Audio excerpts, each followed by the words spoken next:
இந்த காணொளிய பார்க்கறதுக்கு முன்னாடி தமிழ் ஜனம் யூடியூப் சேனலை சப்ஸ்கிரைப் பண்ணாம நீங்க பார்த்துட்டு இருந்தீங்கன்னா கண்டிப்பா சப்ஸ்கிரைப் பண்ணிட்டு நீங்க பாருங்க. இந்த வரலட்சுமி விரதம் அப்படிங்கிறது எதற்காக நாம் கொண்டாடுகிறோம்? இதனால் என்ன பலன் நமக்கு கிடைக்கும்? இது தோன்றிய வரலாறு என்ன?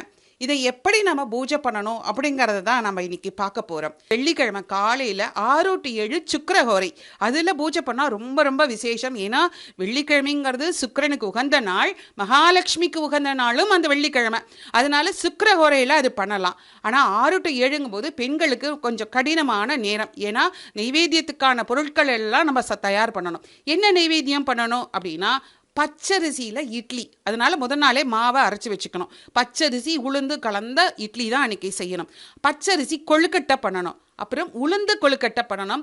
உளுந்து வடை, பாயசம் வந்து பாசிப்பருப்பு பாயசம் பண்ணலாம், தேங்காய் பாயசம், எது நமக்கு முடியுமோ அந்த பாயசம் பண்ணணும்.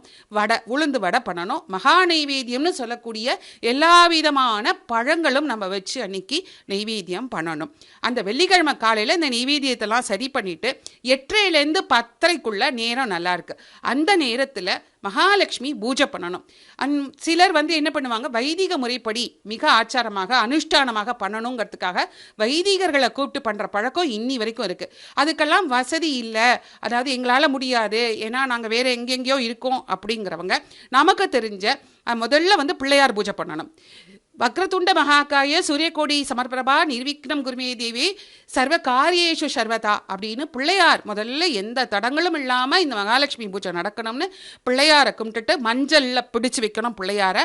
அதுக்கு அருகம்புள்ள சாத்தி பிள்ளையாருக்கு ஏதாவது ஒரு நைவேத்தியம் காமிச்சு சூடம் தீபம் எல்லாம் காமிச்சிட்டு அதுக்கப்புறமா மகாலட்சுமி பூஜை ஆரம்பிக்கணும். அந்த பூஜை ஆரம்பிக்கிறதுக்கு மகாலட்சுமி அஷ்டோத்திரம், மகாலட்சுமி காயத்ரி, கனகதாரா சோஸ்திரம் சொல்லலாம்.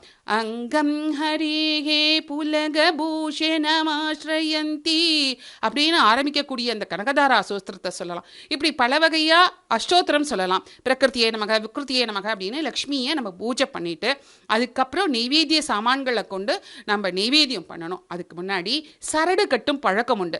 அந்த சரடுங்கிறது மஞ்சளால் தோய்க்கப்பட்ட நூல். அந்த நூலுக்கும் மந்திரங்களை சொல்லி அந்த சரடை நம்ம கட்டிக்கணும். இந்த வரலட்சுமி பூஜை போது பக்கத்தில் இருக்கக்கூடிய வீட்டில் இருக்கக்கூடிய அத்தனை பெண்களையும் நம்ம அழைக்கலாம். அழைச்சு அவர்களுக்கும் இந்த சரடை கட்டி விடலாம். சிலர் வீடுகளில் இந்த வரலட்சுமி பூஜை விரதம் இருக்கக்கூடிய பழக்கம் இருக்காது. அவர்கள் என்ன பண்ணலாம், இந்த யார் வீட்டில் வரலட்சுமி பூஜை பண்ணுறாங்களோ அவங்க வீட்டுக்கு போய் நம்ம இந்த நோம்பை பார்க்கலாம்.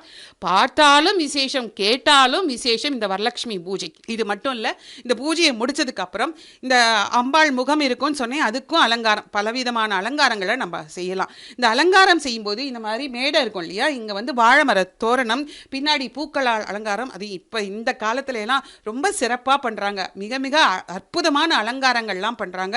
அம்பாளை ஆவகானப்படுத்துறதுக்கு முன்னாடி தானே ஒரு வெள்ளி குடம் கொண்டோ பித்தளை குடம் கொண்டோ இல்லை விளக்கை வைத்தோ அம்பாளாகவே அலங்கரித்து புடவை கட்டி அலங்கரித்து அதற்கு ஜடை விலையெல்லாம் வைத்து மிக அற்புதமாக இன்றைய தினம் இந்த வரலட்சுமி விரதம் கொண்டாடப்படுகிறது. இது மாதிரி பல சுவாரஸ்யமான தகவல்களை பார்க்கணும்னா தமிழ் ஜனம் யூடியூப் சேனலை சப்ஸ்கிரைப் பண்ணுங்க.